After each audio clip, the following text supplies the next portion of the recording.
When I'm making a choreography, there's a period when it's just beginning that we invite a lot of different experts and inputs depending on the topics.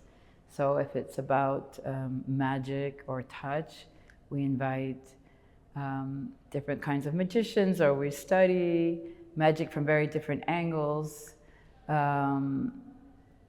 Or if we're working on transformation, I once invited someone to talk about butterflies. So this thing of having lectures and inputs from different worlds, from science, from nature, to different ecologies, different points of view, was always really informing the process. So I thought, what if I would extend this process and have this as one part of a mystery school? The other thing is that I think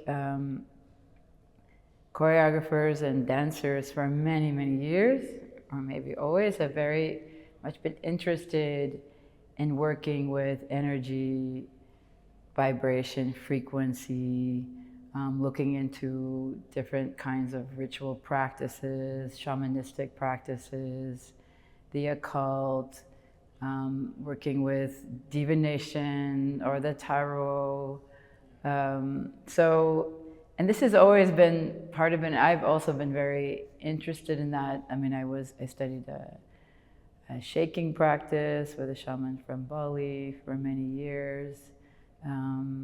Very interested in Qigong, or so that just looking at movement practices that are different than the contemporary dance history.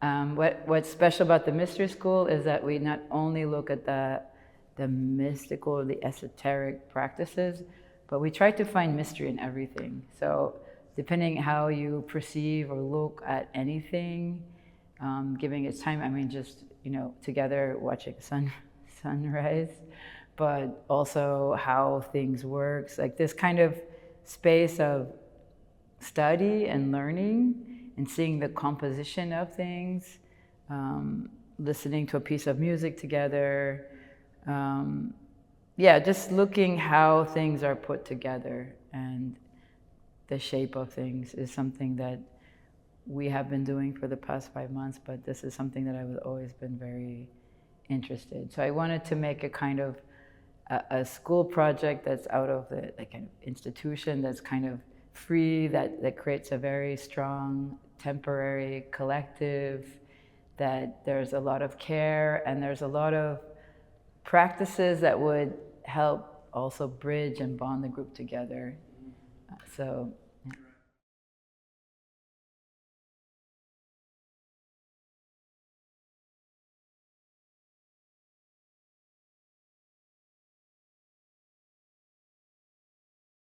I mean, they're really an incredible group of artists. There's a very wide range from 25 to 48 years old. They're from all over the world, and they come with a lot of history and already quite refined interest in different practices. So they bring their histories and questions and practices with them. So it's already a very dynamic mix. And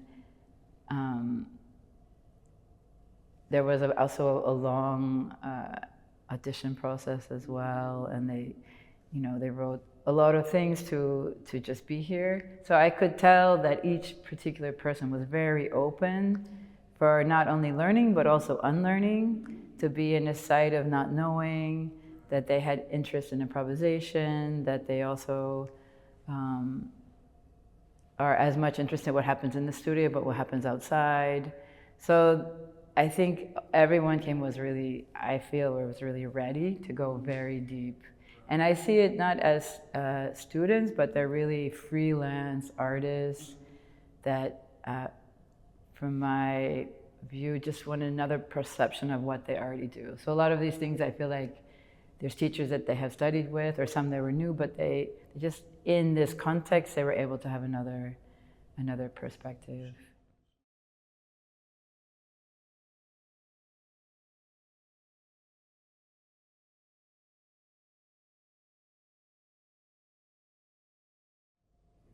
I think it's about intention. To work with magic is what you call in, what you invite, or what you invoke to be present when you do a certain act. So it's like you can do a certain action, but that sense of dedication, that frame, that wish. I mean, there's something playful to work with this sense of spelling. There's something like, as a dreamer, it's also like, it's profound wish. It's also, I think they equally take on spells, but they also allow energies, forces, questions to really move through them. So they're as much spelling, they're also channeling. They're channeling different states and emotions and debris and feelings. Like they're really kind of digesting them through their body. And it can be very powerful at times. But I think when people are very strong improvisers, they're also channelers as well.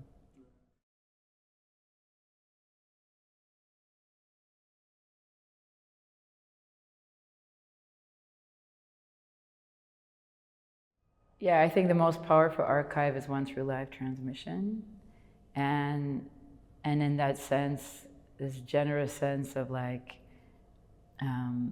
you have the principles or the tools, and that they can be shared so that people can take on those principles or tools of a certain work or a certain research in order to take it forward.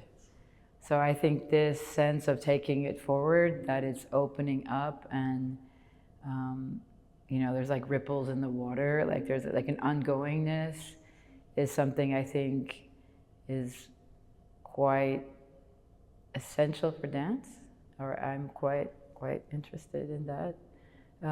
Of course, we have many notebooks, we have sound recordings of, there were many lectures with many words and many conversations. Many of those things you can't archive sometimes, like the experiences. But I think this thing that things come back later, and things, the immaterial, or things that were not done or not said, or things lingering, things that haunt, things that become almost obsessive, they actually meet the present. And I think this is also something we're also working with.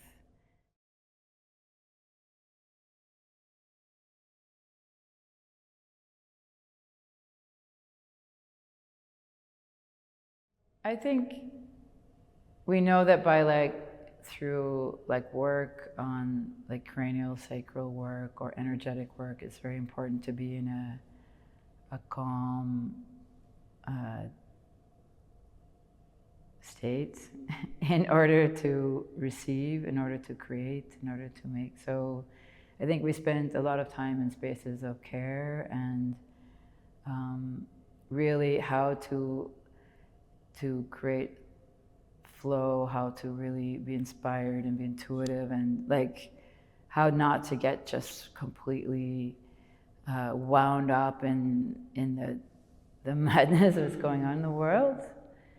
So I think that's one aspect. Also, how to self-regulate, and how, in that way, how can we meet other person's energy? How can we really be present? How can we really see and be seen? How can we, arrive in the now without projections and,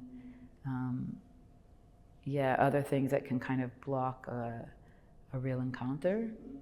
And I think that is something that we work with, and we play with, and it's a kind of material as well.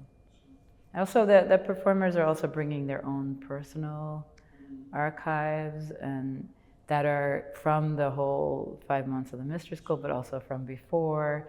And things blur, because I think in quantum time, I mean, we ask questions, we don't know how we can realize them, but we still ask them, like, can we improvise the future? What is it? What do we do now? How does it affect the past? Can we rewrite the past by the actions that we do? How do we bring our different states of mind? Because we're always working in different kinds of times. And so we talk a lot about also quantum jumps or portals or time twists or curves. So stretching time, working with a slow time. So I feel like time in general has been something that's always been like something that's always been coming back, and we've been weaving and thinking about. Also about landscapes, the inner landscape, the landscape of the breath, the inner world. Or also we did a lot of filming in the Azores, like in these mythic, very epic landscapes. So we worked there. So this I think this has also been an ongoing interest about different kinds of landscapes, inner, outer, personal, and collective.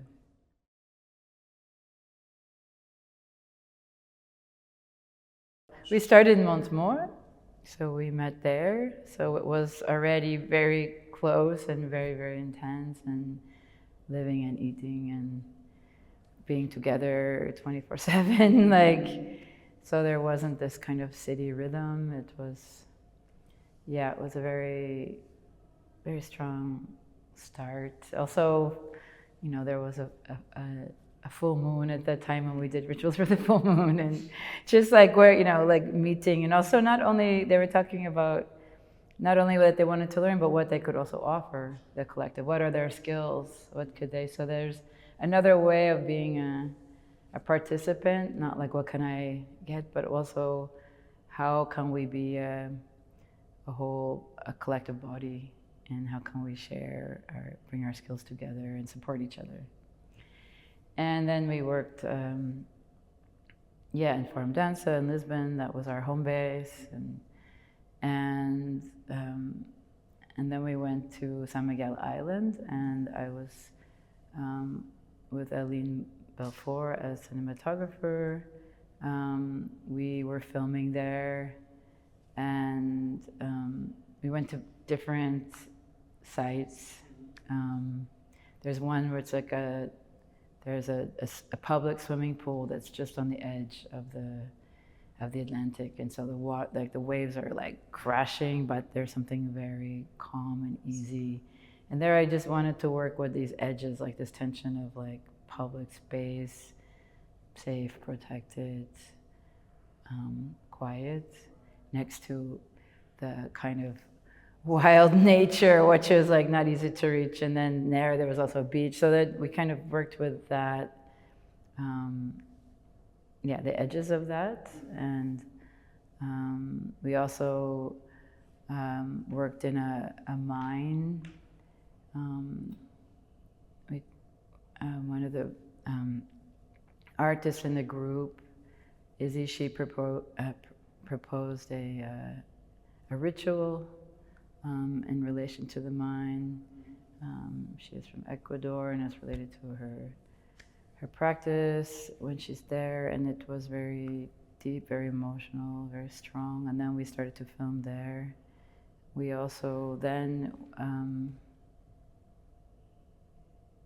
we went to TBA, and in that performance we started on the street doing very small actions with the audience, and then we like traveled through the whole theater, and we did a whole series of improvisations, quite scored, but always collective in the different spaces and different perspectives of the theater.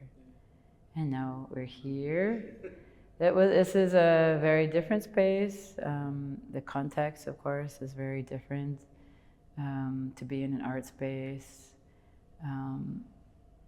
and how to bring our somatic practices, our process, our work with how it can breathe across the architecture of the space, but also through time. That what's nice is that we talk about it, that it can spill, that things can be, you can have very small one-on-one encounters, or you can, like the audience can have different spatial but also temporal relationships with what takes place.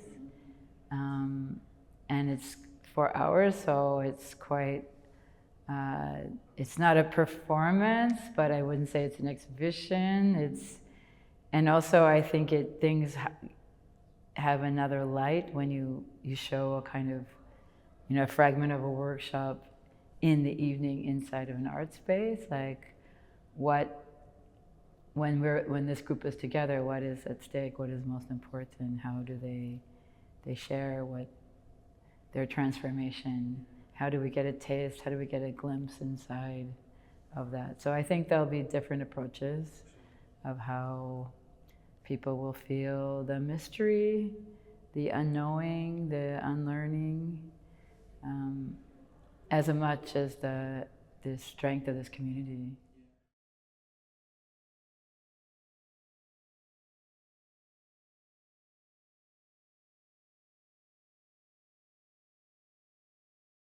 Yeah, I think like you detach from the sense of like consuming an event or a performance. You also become a spectator, but maybe unknowingly participant at times. What you think you're seeing is maybe something that is not immediately visible. So this thing of what they give attention to, so this curation of attention. Some things are quite slippery, and some things sometimes I think it can get quite unruly and a bit charged. They're very strong performers, also very strong energies, and we're in a very intense moment in time. So I think there's going to be a range between a sort of extended, slow, durational experience, but also things kind of heat up, like some lava is gonna be forming and flowing, and different kind of encounters will come. And I don't think it's gonna be that predictable how we do that. I think we're gonna leave some things to chance as well, because they have so much time of finding things in real time, and I also want to make sure that we also create space for that, for things to happen in real time.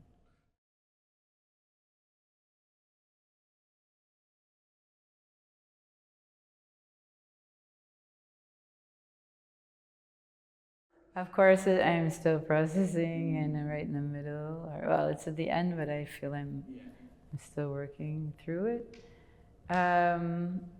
Never stop learning, and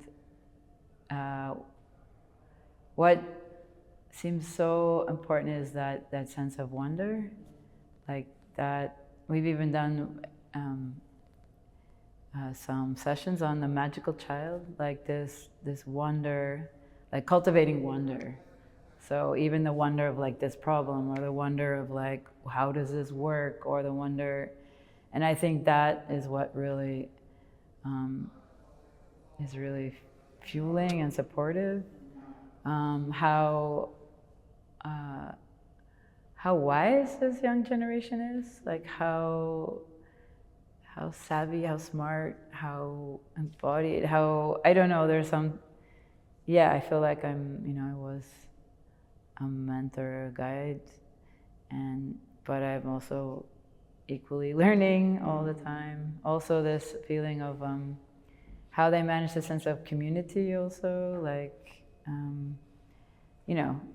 how we wait for the others and how we make agreements. I don't think I have the answer of all that, but I think I studied and learned a lot about how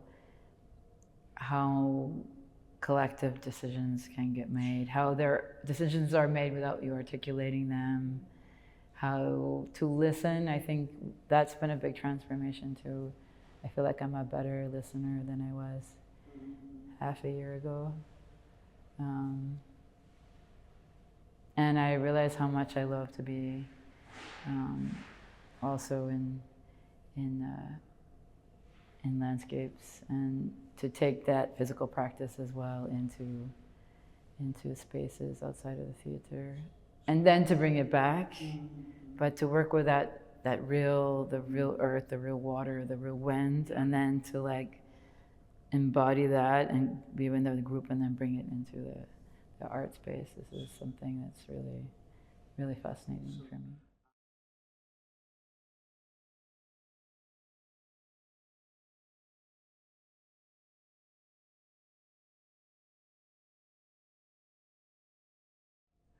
Well, it's incredible how dance is becoming definitely everyone's realizing for people's health, their mental health, their joy, I don't know, for anything else they might want to do. It's really important to move, and I really do believe that you move your body to move your mind, and actually every corner of your body also has intelligence. So actually, by moving your body, you also have new information how much this is interconnected.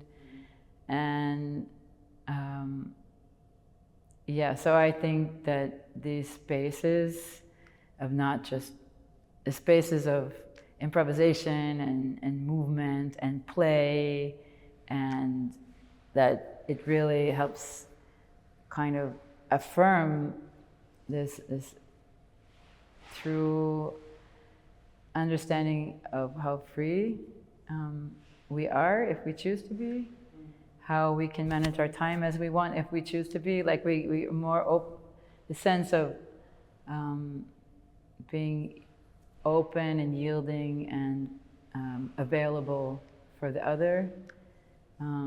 I think this really, to be in these improvisational spaces or in these movement spaces where it's not only the hierarchy of language and rational thinking, but to meet in the space of imagination, of dreaming, and also, of energies seen and unseen, of forces. There's, things are moving us that we just need to acknowledge and to co-create with, and that's where real magic happens. Meg, thank you so much.